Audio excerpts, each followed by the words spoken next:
हंस और उल्लू की मजेदार कहानी। एक पहाड़ के किनारे एक झील थी।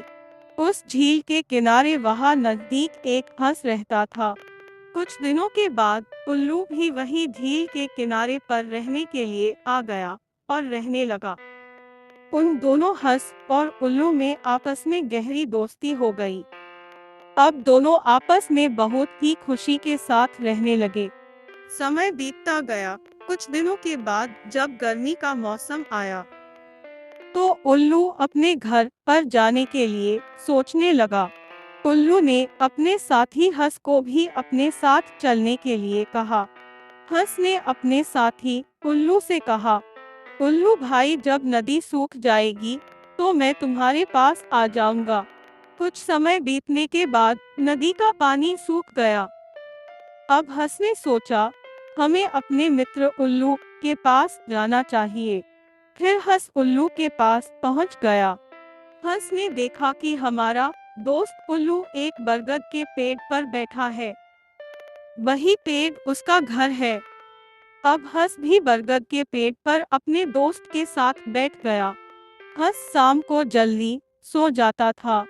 तभी कुछ समय बाद उस बरगद के पेड़ के पास से कुछ राहगीर वहां से निकले और उस बरगद की छाव में आराम करने के लिए उसी पेड़ की छाव में बैठ गए।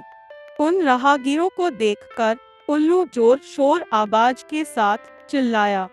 अब राहगीरों को उल्लू की आवाज अच्छी नहीं लगी। उल्लू की आवाज को अब शगुन माना और राहगीरों ने अपने तीर से उल्लू पर निशाना साधा और तीर से उल्लू पर वार कर दिया। परंतु उल्लू को अंधेरे में ही दिखता था, इसलिए वह राहगीरों के तीर से बच गया। पर उल्लू के दोस्त हंस को अंधेरी रात में दिखता ही नहीं था, इसलिए तीर सीधा हंस को ही लगा और हंस की उसी समय मृत्यु हो गई। इसलिए कहते हैं, मित्रता अपने से बराबर की होनी चाहिए, क्योंकि हंस और उल्लू की मित्रता कभी नहीं हो सकती। हंस एक पानी का राजा है और उल्लू अपना जीवन एक वृक्ष पर ही बिता सकता है। कहानी कैसी थी और इस कहानी से आप सभी को क्या सीख मिली, हमें कमेंट में अवश्य बताएं। भाई, हमारे इस वीडियो को लाइक और फॉलो शेयर अवश्य करें। धन्यवाद।